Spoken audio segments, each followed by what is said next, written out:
Hey team, welcome to our YouTube video. Today we're going to be reviewing Jeremy Miner's sales call. And I just want to go into this and say Jeremy Miner's a GOAT, right? Like he's incredibly good at what he does. We're not looking to critique Jeremy necessarily. We just want to learn from what he's doing. We want to see if we can look behind the scenes, if there's any buying psychology, if there's any kind of advanced concepts that are happening, just so we can enjoy it. You know, what's better than watching game tape of some of the GOATs within the industry? So take this with its intent, which is we're not trying to prove Jeremy wrong. We're just trying to have some fun, maybe learn something together and just watch Jeremy selling in some of the best ways potentially possible. So let's have a look and we'll go from there. What's your name? What's your name? Hello? Yes, it's Herodias Minor. Who's this? So he's already starting off with a joke, right? And I imagine, Jeremias. And I imagine this is to kind of break the ice, not so serious, to kind of lower that resistance with the prospect, to be like, okay, cool. I'm just talking to a normal bloke, or like, I'm not getting sold to per se. He's trying to break the ice by joking. Hey, this is It's Jeremy Minor. Jeremy. What are you doing? Are you getting one of my reps? I need to talk with my spouse. Objection. Oh, Brian, come on. Yeah, I mean, like the sarcasm there, it feels really natural, like really human. I mean, if you imagine you were talking to like a really good friend, that would be probably what they would say. You know, if you were chatting to your mate about making a decision and he was like, what are you doing? What are you doing, dude? Like, why are you pissing around like that? So this is really cool. Love it so far. It feels really natural, human. He's breaking the ice. Let's see what happens from here. It's under respect. I'm trying to keep happy life, right? Yeah, for sure. Everybody wants to keep their spouse happy. What's the what industry are you in? You can always get back to it later. What industry are you in? Yeah. So they're like the signature Jeremy, like, what's going on, you know? And tell me like the confusion tone. It's like textbook Jeremy. Does it work for everybody? I don't know. I like it. I personally use it and find it helpful. But if you're not comfortable with it, it can feel a little bit put on. The other thing that he's done here is he's just kind of pushed the spouse objection to the side just to see what's going on underneath. We call this stress testing, where it's like, go a layer deeper. Assume that the objection on the surface is not the objection. They just go one layer deeper. So yeah, let's just see how he handles. I'm not video marketing, so we do like video coaching and social media content for people. With like your own business? Yeah. Okay. And what were you hoping could happen by possibly working with us and training you? I just close right now. So in the playbook, we call possibly a softening prime. If you don't have a copy of playbook, check below. So the playbook is the Neurolinguistic Questions playbook, where we put together 13 different language patterns, if you will. And we call these like possibly, potentially, maybe, could be. We call these linguistic softeners or linguistic softener primes. And these primes are designed to lower resistance of what it is that you're going to ask next, so it doesn't sound salesy. But Jeremy is a master of these. I think we're going to hear a whole bunch of different softeners as we go. It could be one of those things where you take a shot whenever we hear the softener, take a shot. You know, probably many as many as I'd like. How you were doing decent. Not as many as you like. Yeah, not as many. I think we're eating good. So this is really good as well, right? So he said, and this is, I think I've reviewed a ton of sales calls. And one of the things I've noticed is people tend to ignore these like little moments of clarity that could be sought. And by that, I mean, with this particular example here, he said, not as many calls as I like. And so we've kind of given Jeremy the fuel here to be like, hey, by the way, this is my problem. And so what Jeremy's done is we call these like the utilization primes. So it's like, tell me more. Can you define that? Can you go on about that? How so? Repeating back. We also see this in the book, Never Split the Difference by Chris Voss, where he talks about mirroring. So mirroring is when we say the last words that they say back to them. And what they'll tend to do is they'll tend to define it and explain it. And it's just so powerful from a sales perspective because this person is now giving us more ammunition that they're speaking more about the potential problem that they have and they're buying more into our product.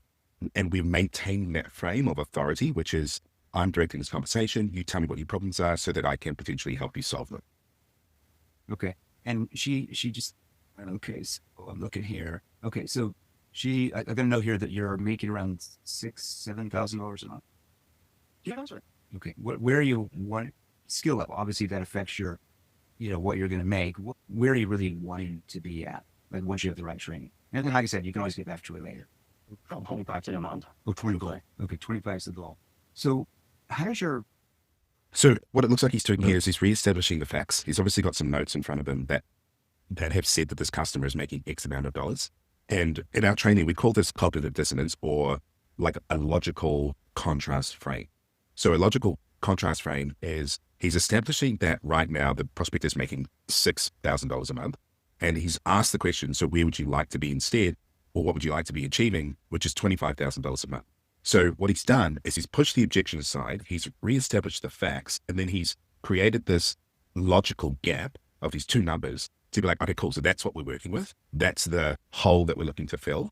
And then he's going to resolve the objection inside of that little box. This is pretty incredible so far. We're like a minute 50 in, and he's completely set himself up for success.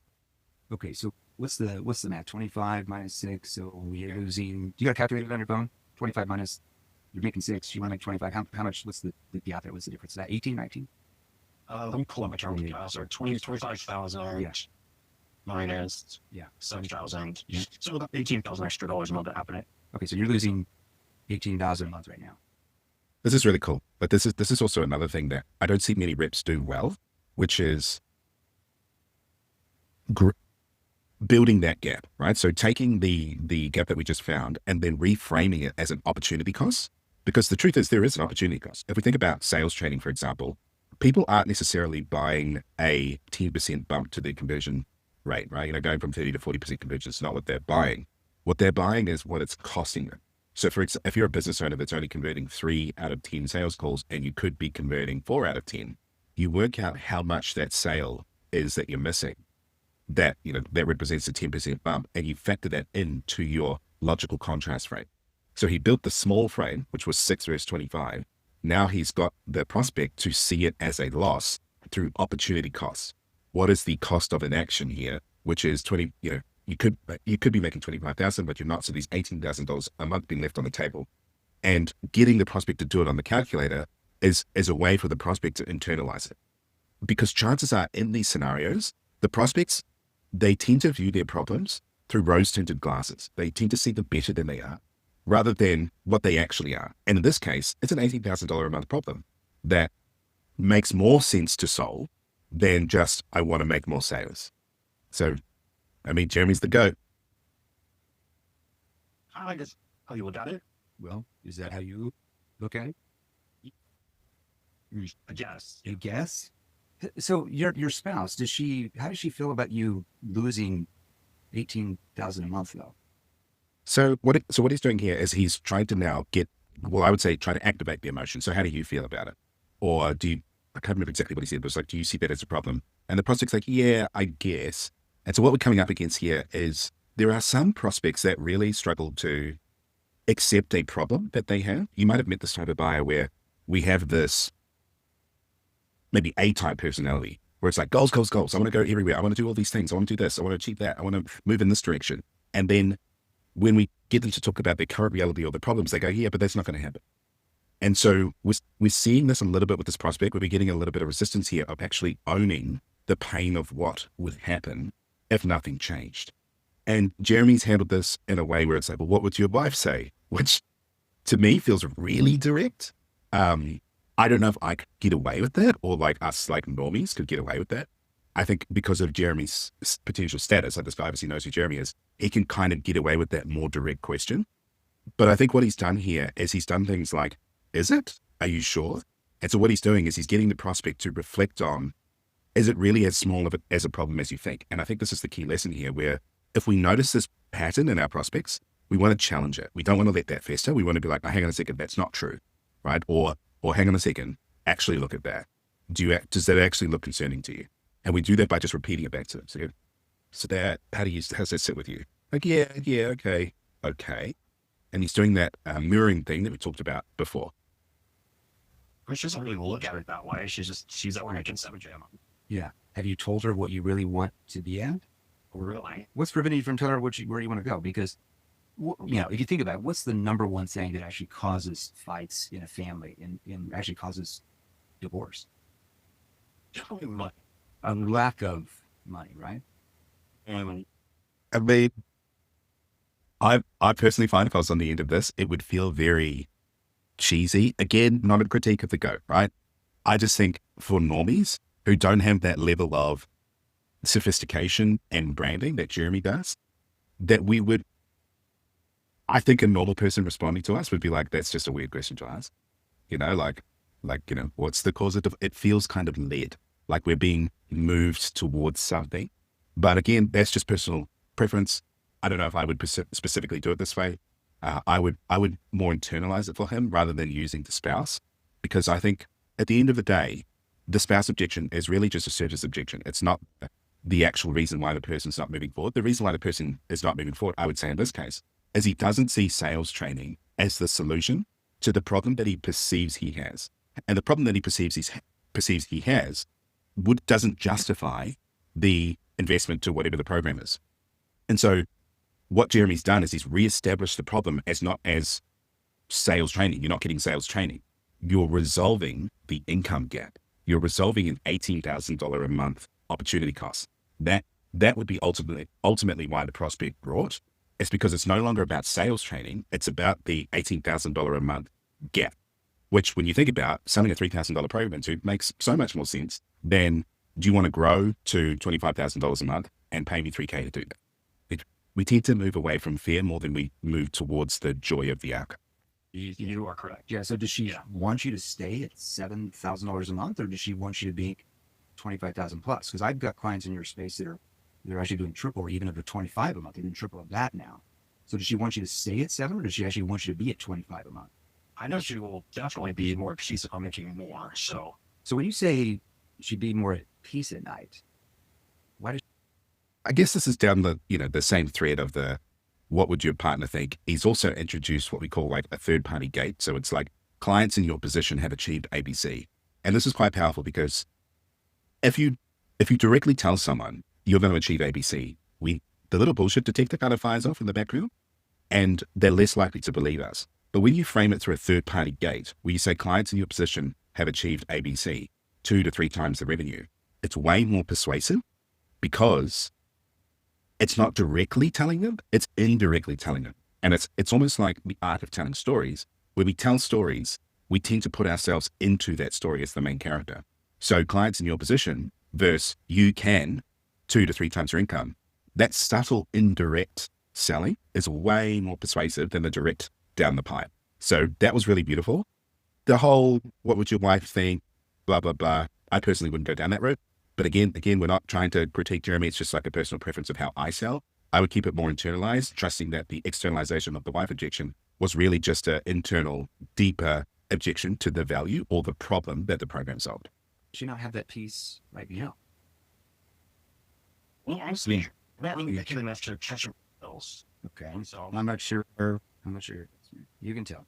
It's off the record. I'm not gonna go post it on your Facebook. How much are your bills? I mean, that's a little bit awkward. Off the record, not going to post it on Facebook, and it's on YouTube. But I think, when you have a big enough brand authority, you can get away with these little things. But I would just say, if you're a normie like me, like us watching this, I wouldn't do stuff like that. I wouldn't say things like that. do about 8,000 a month bills, give or take. So And is she being forced to work as well because your income's at 7, or what's she doing? yeah, she's been picking up some side shifts just to make a little bit extra. Yeah. Okay. So what he's done here is pretty good. So he's tied the pain of the bills. So like, what are your bills, to create a sense of urgency. Then he's also tied that to the wife being forced to work, which it's pretty bold.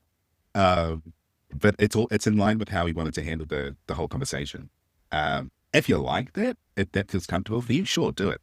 I think for me personally, it's a little thick, but Jeremy's the goat. What would I know? So do you want her to have to keep doing those side shifts if she didn't have to? Not at all. I'd rather her stay at home with our daughters and take care of them and raise them. Yeah. How is she going to be able to do that if we don't train you how to sell so you can get up to where you want to be? Well, I don't think she'll be able to unless I can figure this out. Yeah. Whose responsibility is it for you to figure? This is interesting, right? So he's tapping into the real core driver of the person now. And so what the guy just said is like, I would rather her stay home with the kids. So what this guy's really buying from a problem perspective is I have an $18,000 a month hole in opportunity costs. I also have $8,000 a month in bills that aren't being paid because on average I'm doing 7K. So what Jeremy's done really well here is he's reestablished the problem, ready to stretch it out. Now, what the prospect's given him is the ideal outcome. What does he want? He said, well, I don't want my wife to be working. I want her to be home, ideally with the kids. And so we kind of have this beautiful gap now created that he's doubling down. Out. Me, Yeah. like flower that. Yeah, that's probably why you got that's why you actually call us, right? We don't have salespeople that come to us that want to learn how to sell less. They always want to learn what? How to sell and sell more. That's why people come to us for your industry. Because you said something in the beginning, you said out of respect for her. I wanted to come. All right. He did the whose responsibility is it thing. That was actually masterful. That was really beautiful because it was very natural rather than if you get to the end of the conversation, then you're battling with the person. And it's like, have you heard that metaphor? Heavy is the crown. Whoever wears the crown has the weight of the responsibility. Who has the responsibility? It's like quite direct. But this one here was a very subtle, natural in conversation where he's just asking a quick question that makes sense within the context of the chat that's going on right now. Whose responsibility is it? It's my responsibility. Great. So now he's brought the ownership back to the prospect. So that's cool. Back with that. So when you say out of respect for her and the financial situation is not where you want to be. And we, as like you said, when we don't have the finances, that's the number one reason that causes what? A divorce. Right. So it just, I don't know about you, but like to me, that feels really thick. Like I'm going to go buy sales training. If I don't buy sales training, I'm going to get a divorce. Maybe, probably not. My wife's been with me when we had no money. She'd be with me when we had lots of money. Like, yeah, a little thick for me, but hey, whatevs. Because if you were like, let's say, because I know you're here. Where does he live? Where do you live, Josiah? What's it? Oh, you're here in Arizona. Okay. Well, okay. So let's say that you're in the summer, right? So it's getting closer to summer. Let's say in the middle of June, it's 112 degrees outside. Your air conditioning completely goes out of your house. Would you need to like call your wife and like ask her for her permission to fix your air conditioner? Or would you just like, I gotta fix the air conditioner. I just gotta do it. Just live out here in Arizona. I won't just do it down. And that's because your air conditioner in the summer is a what? It's a necessity. So would you say your financial ability to provide for your family is also a necessity? I mean, it feels, I don't know, man. Like if you put yourself in the prospect's position here, does it feel good? For me, it doesn't feel great. Like it doesn't really matter if it's a necessity, if it's a need, if it's a want. I still courtesy chat with my wife. It's like, oh, hey, babe, the air conditioner broke. I'm about to drop $3,000 on. I'm getting it fixed, obviously, because we need to get it fixed. Yeah, cool. Makes sense. Thanks for letting me know. Like we still, because we operate as a team, as a household, which is, I guess, a philosophical difference. Like I don't believe in handling the partner objection. Like I think at some point, once you flushed out the real objections underneath the surface, that it is just kind of a courtesy that you can. And no matter what they say, training courses are never necessities, right? It doesn't matter how well you linguistic jujitsu it up. An information product is never a necessity. And if you think when we go into like recessions or tight economic situations, it's the first thing to be cut. If you're choosing between an air conditioner and like a $3,000 sales training, the sales training gets cut first. These are not necessities. So, I mean, slight philosophical difference here. But no, I would say so. Yeah. And what's going to put you in the best position to actually take care of your family? Close more deals, that's for sure. Yeah. So if closing more deals is a necessity, you have to master how to close more deals, correct? So if that's a necessity, just like your AC, why are you putting that burden on her shoulders to decide for you? So You've got to love his tone though, eh? Like his just gentle, curious tone of a very direct question. Like imagine if you asked it in a direct tone. It's like, it's like, if it was a necessity, why are you putting that decision on her? Like it would be really strange. So you got to love his tone.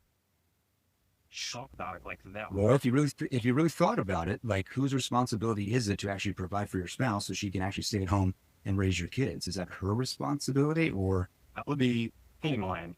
Okay. This is kind of cool. So he's looped back to the initial whose responsibility is it? And then he's tied it into his dream outcome. That was beautiful. Hey guys, Jeremy Miner here. Look, a lot of you leave comments wanting me to help you sell more. So the easiest way to get a hold of me, the quickest to be able to change your situation and start closing more deals. So like you had said, you could get to what you'd said you wanted to make, 25,000 a month. Just take the retreating, I guess, right? Well, yeah. Okay. So are you ready to actually to be able to change and put you in, Right now, let's get back to the training video. so what's going to put you in the best position to be able to change your situation and start closing more deals? So like you had said, you could get to what you'd said you wanted to make, 25,000 a month. I love this. I think this is absolutely beautiful. So this is getting your prospect to sell themselves to you. So, you know, what are you going to need to do in order to get you to your ideal outcome? What are you going to need to do in order to get you to the place where you have the $25,000 a month so that you can get your wife to stay home with your kids? And this is beautiful. So rather than saying you should join our program, the most effective way to get the prospect sell to you is ask them directly. What do you need to do? Like, what do you need from us in order to make your ideal outcome happen? This is beautiful. Take the retreating, I guess, right? Well, yeah. Okay. So are you ready to actually do that, or just stay where you're at? I just saw a lot of experience today. I think, and then exactly what I need to do. And that would be just do it. Oh, yeah. Because I want to ask you this. I'm not saying, how many of your prospects that you talk to that you know you can completely change their situation? Like you do videographer, right? It's a big space you train. You know that if you go in, you change the branding, you get them all these organic leads, their business is really going to grow and scale. And then at the end, even though you know you can solve all their problems, they say, you know what?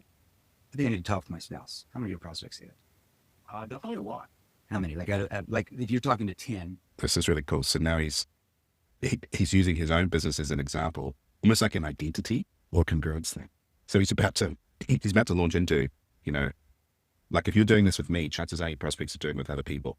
And this is a really powerful like congruency frame where it's like how we do the small things is how we do the big things, is the kind of technical term, if you will. So it's like, if you are giving the objection here, chances are you're getting the objection over there. If you don't know how to do what we did today, then you're going to have it done to you. And if you've seen that today was valuable in what we've done and, you know, going through the objection together, then you're going to want to learn that skill, right? Yeah, absolutely. So he's not just getting the sale. He's also going one step further and proving why it's a really good decision. And I think this is masterful. Like this is definitely something that I could include more in my game. How many of those 10 would actually say that? Like, be real with me. You can tell me we're on the same team here. At least 3. Okay. So at least 3. Well, what do you say to them when they tell you that? Just give a really like response to kind of just let me go do it. So he's asked him to quantify how much he's losing because he doesn't know how to handle the spouse objection. And the guy said 3 out of 10. And he's just kind of doubled down and said, well, you know, if you don't know, how are you supposed to figure it out? So, I mean, he's the GOAT for a reason. Do you know why you do that? Because I just understand it, feel bad. Because you bought into their story that they need to talk with their spouse before they do that. Because how many of those people actually come back and buy from you, realistically? A little to 9. Okay. And had you ever considered that since you did that objection yourself, it's really hard for you to help them overcome that objection? They give it to you because you believe it yourself. Are you okay with me saying that? Okay. So do you? That was beautiful. That was truly masterful. So he's come back and he's launched that congruency frame. If you do it, then they're going to do it. And then he softened it with are you okay if I say that? Which is just beautiful, right? So like, it just takes the sting out of it, makes it feel more human. And like, yeah, just this closing sequence is chef's kiss. I mean, to train you how to actually prevent the spouse objection from happening. And if it does happen here and there, how to help them overcome it so you can actually help them, because you got to be videographer work to really help people on this, right? Of course. Yeah. And the more you learn how to help them overcome that concern and prevent it, the more sales you make. And when you make more sales, the more people you get to what? Yeah. Are you ready to start helping more people? Dude, I'm ready. That's Okay. brilliant. It's something perspective. All right. Now I'm down. going to pass it over to May. Now I'm not going to pass it over to May and you're going to like come out with like, well, May, like I need to go talk with my grandpa. I need to talk with my uncle who lives in a van down by the river. I've got to talk to 70. You're not going to be like one of those type of average salespeople. Probably not. Not even that. All right, brother. I'm going to turn it back over to May. You'll do well. Just plug in the trainings and commit to mastery. You good? Amazing. Thank you, Jeremy. Perfect. Anytime, brother. So this is really cool. So he's done almost, when I first learned this, it's called like a puppy terrorist close to prevent an objection. So he's gone, you're not going to do ABC objection when I pass over the phone like other average salespeople. And this is kind of what we call, my mentor used to call the puppy terrorist close, because it was like, you don't want to be a terrorist, do you? you want to be a puppy. And people, or like, you don't want to be like the terrorists, you want to be like the puppies. And when we get presented an identity frame like that, we tend to gravitate towards the thing that makes us look better in other people's eyes. And so he doesn't want to identify as an average salesperson. So he's not going to do that objection because that's what average people do, if that makes sense. He's going to do the other thing. So this, even just right at the end, in the last 2 seconds there, he's just dropped absolute gold. So I hope this was valuable. If you like this kind of content, just let me know. If you would like to get a copy of our playbook, it'll be link in the first description, link in the first comment, link in the box down below. You can grab a copy of that playbook. We're going to be doing some more of this stuff on the YouTube channel. So if you'd like to stay here, there's probably another video you can check out that you'll really enjoy. Bye for now.